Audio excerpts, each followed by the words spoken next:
My 28 male mom has 8 kids. I'm the 4th. She was a crap mom. She always seemed to hate me in particular. I think it's because I look exactly like my dad, not in a picture. Another thing that happened when I was 16, our house burned down. We had to move into a family friend's basement. My mom basically told me to get out and go find a place because it was too crowded here, even though she never said that to my 2 older sisters, who still lived with her. One was over 18. The next year, my mom got another house, and I moved back in. When I turned 18, she told me I had to pay rent. My older siblings were supposed to also, but she never enforced it. My second oldest sister is in her 30s now and still lives at home. She just sits on her phone all day. I never realized how messed up this was until I met my now wife and her parents. And while I know my mom tried her best as a single mom, she never tried her best with me. That's my therapist talking, LOL. Now my mom's trying to repair her relationship with me. She has skin cancer. She got it taken out, but the margins were positive or something. She's not dying tomorrow, but does need more surgery. She invites me for the holidays and calls every few months to rant about my other siblings. She called me last week and asked me to come over this weekend. I said I needed to ask my wife what days we were going to our parents' house. She said, "Why can't you set a date with me and then go to wife's parents' house on the opposite day?" I told her that I'll always prioritize my wife's parents, and they and my wife always get to pick the day. She acted sad. I said, "Sorry, I didn't mean it like that," but we both know I did. Now my youngest sister, who's her favorite, is scolding me. She told me mom called her crying. I said mom's an adult who can manage her feelings, and I'm not responsible for them. She even tried to call and tattle to my wife. Little did she know, if it were up to my wife, we wouldn't talk to any of them. My sister said that upsetting an older sick person can make them take a turn for the worse. And if anything happens to mom, it's on me. And I need to call her and tell her I love her. My wife says don't worry about it. Am I the idiot? Edit. My mom turned 60 last year. She's more physically fit than some of my siblings.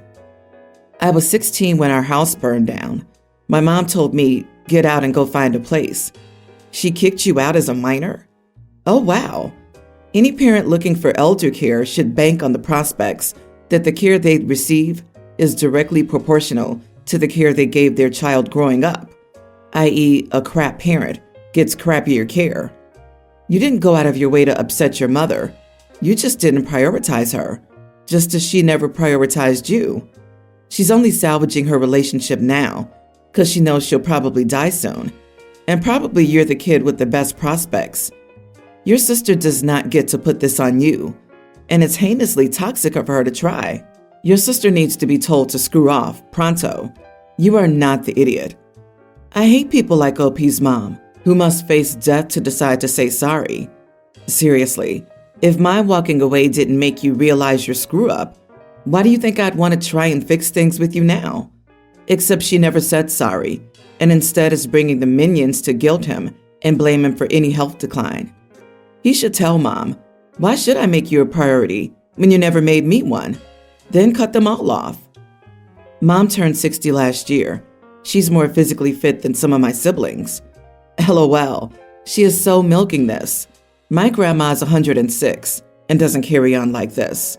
Also, little bits of skin cancer are normal for that age group. Those guys are putting baby oil on their skin to tan in the summers back in the day. Bad parents often never realize the damage they do, nor that because they've decided to be better, that it means they're entitled to anything from the children they hurt. I'm glad your wife has your back. You found an actual caring family, even though it was later in life. Your mother's reaping what she's sown with you. You don't owe her anything. My husband, 66, and I, 65 female, are the parents of 2 beautiful children. Our daughter's 25, and our son is 21. Both of our children are adopted from foster care. Our daughter was 2 when she came into our home, and our son was 11 weeks old. As parents, my husband's and my main goal was to always make sure our children grew up into good people and felt loved and supported by us through all the stages of their lives. Our daughter's now married to a wonderful man, Taylor, and they just had their first child together. I had a run-in with my daughter's mother-in-law at the hospital when we visited. My daughter's mother-in-law and father-in-law have always struck me as somewhat arrogant, and my husband and I have both felt like they made jabs at the fact that my husband and I were older parents. Taylor's parents had them when they were 18, and their grandparents at 43 now. Apparently, this is something that makes them superior to my husband and me as grandparents, according to Taylor's mom. This all started when we were invited to meet the baby and see Taylor and our daughter. My husband and I first went to check on how our daughter was doing and if she needed anything. Taylor's parents went straight for the baby.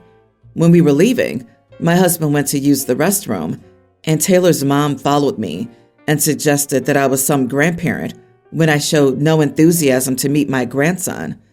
I asked what she meant by that, and she said I ignored him for the first 10 minutes. I corrected her and said I didn't ignore my grandson. I checked on my baby first, because childbirth can be difficult. She asked how I would know that, and then said my age must make me less interested in grandbabies. I was shocked, as this was the most blatant insult she's directed my way. She then said that she and her husband would be the beloved grandparents because they're young enough to run around with our grandson and play with him without breaking a hip or destroying their backs. I told her she knew nothing about me to say this. She said clearly being old parents came with the disadvantage of being old grandparents and that it wouldn't be fun for a child. I told her I would rather be an older grandparent than to try to be a grandparent while still behaving like a child myself. She was furious, and I felt bad immediately because I only inflated the problem. My husband and I left, and he suggested we should speak to Taylor in case his mother twisted things. I didn't want to interrupt their first day as a family of 3, so I waited for a couple of days. At that point, Taylor knew something was up with his mom. We talked, and he told me not to worry about it. He apologized for his mom and asked if his parents had been like that with us previously. His mother, however, has said that I declared a grandparent war and that I'm looking down my nose at her for being a teenage mother. Am I the idiot? Not the idiot. And seriously, don't feel bad. She deserved way more than that. That audacity. Wow. But don't worry. You'll probably be the preferred grandparents if Taylor's a wonderful man, and I can only imagine your daughter is too. The kids are going to turn out good too. And kids can see through that kind of crap this lady's putting forward. Don't worry. I also love that you went to check on your daughter first. It's way too common that mothers are ignored, and only the baby gets the attention. What is wrong with that crazy woman? Congratulations on your new grandson, and well done for showing comfort and love to your daughter as a priority. You sound like a nice mom. Tell the mother-in-law to respect her elders, or you'll put her over your knee. Because, to be honest, she's acting like a spoiled kid. Grandparent war? Excuse me? How old are you? 65? Hardly 1 foot in the grave, are you? LOL. My parents, who are 65 and 73, are super involved with my 6-year-old. Bonus, they're retired and are able to have him over for sleepovers, etc. Of course, they're older, and looking after him takes up a lot of energy. But heck, I'm 40 myself and exhausted. You got this. I, 28 male, was adopted by my mother. She couldn't conceive a child after a hysterectomy due to a horrible accident. She's grieved her uterus and biological children, so it's not a subject we bring up. My fiancé is 27 weeks pregnant and has been diagnosed with hyperemesis gravidarum. We finally got a diagnosis after no one was listening, and we're trying to get her body back on track.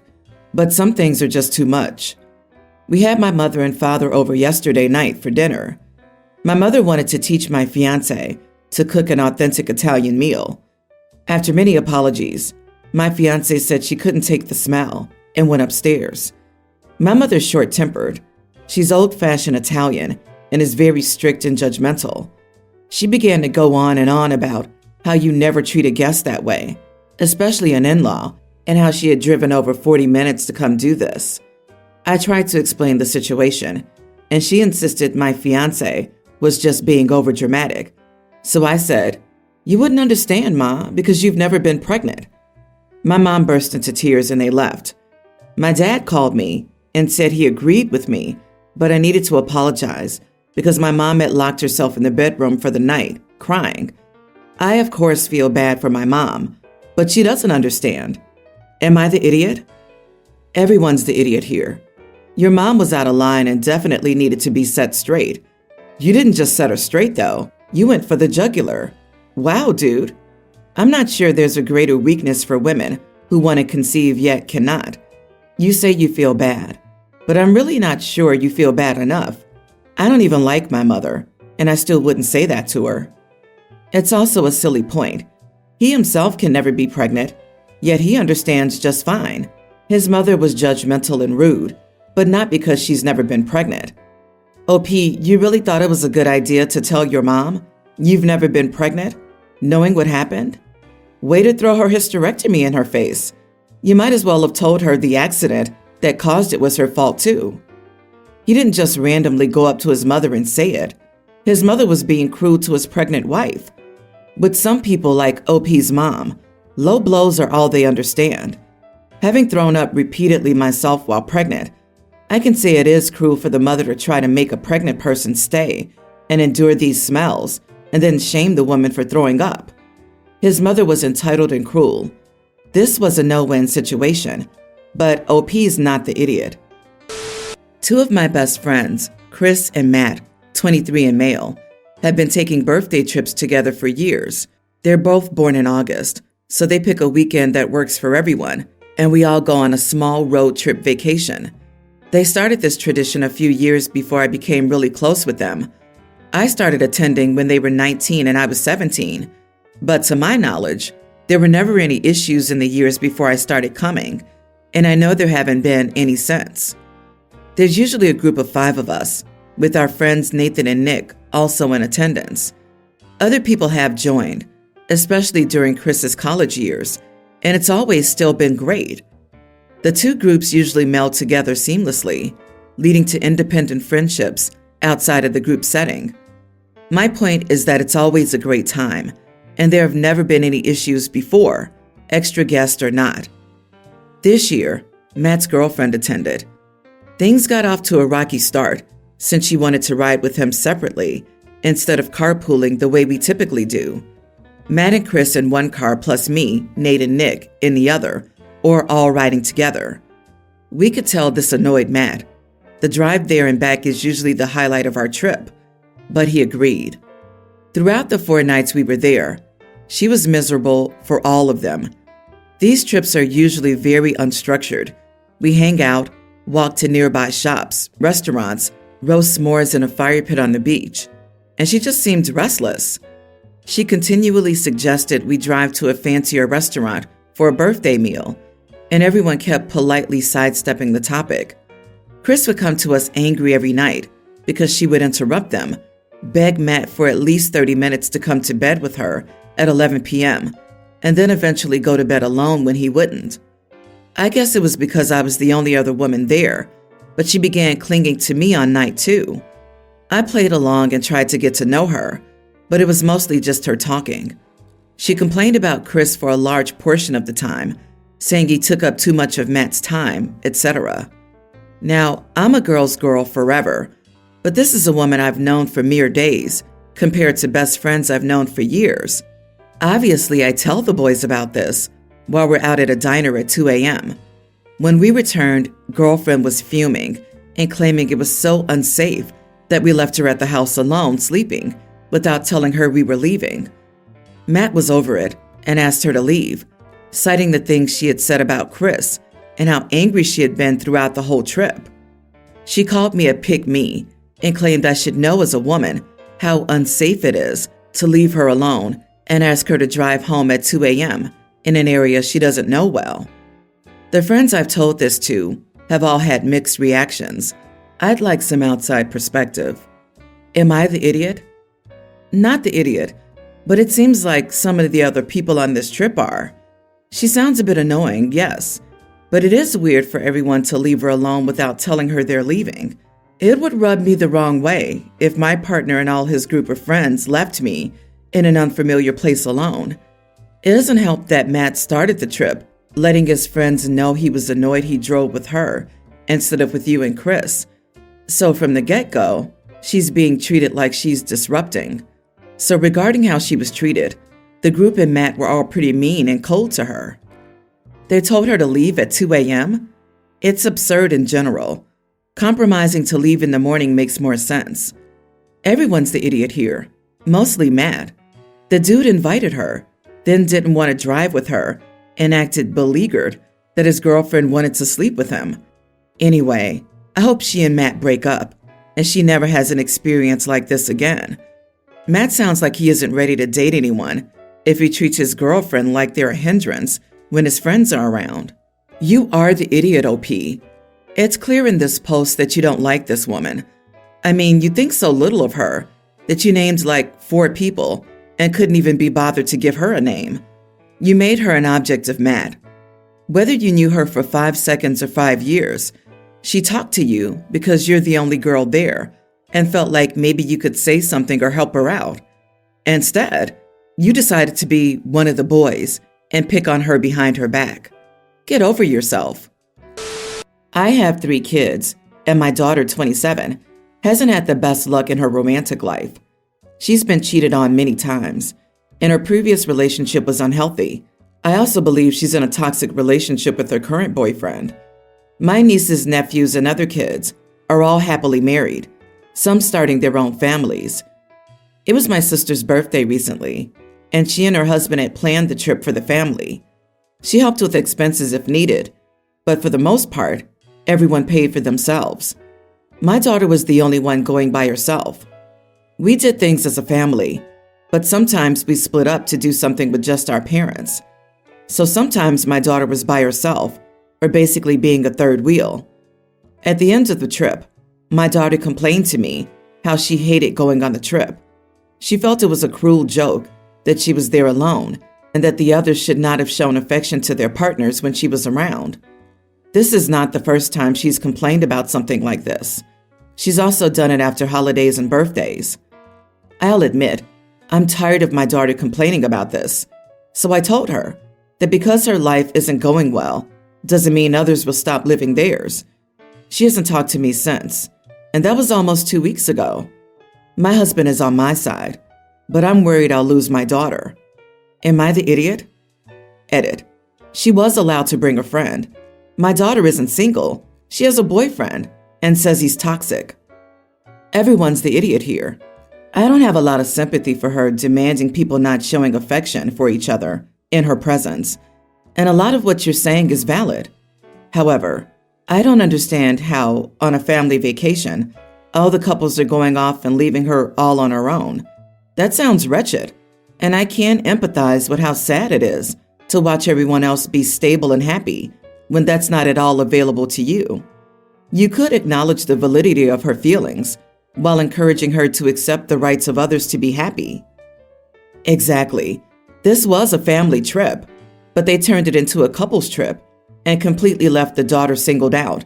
And I promise, had she known they would make this a couples trip, she wouldn't have come.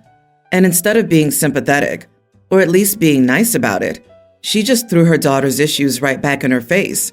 So you are the idiot, OP. What has led to this pattern in her life of choosing cheaters and toxic relationships? My thoughts too. I can't help but read this as her reaching out to her mom, and her mother just gave her a high five and left her drowning. Personal experience has shown me a sadly high number of parents who take zero accountability for the adults their children become. We don't know these people, so I'm not doing a paint by number or anything. I just can't help but wonder.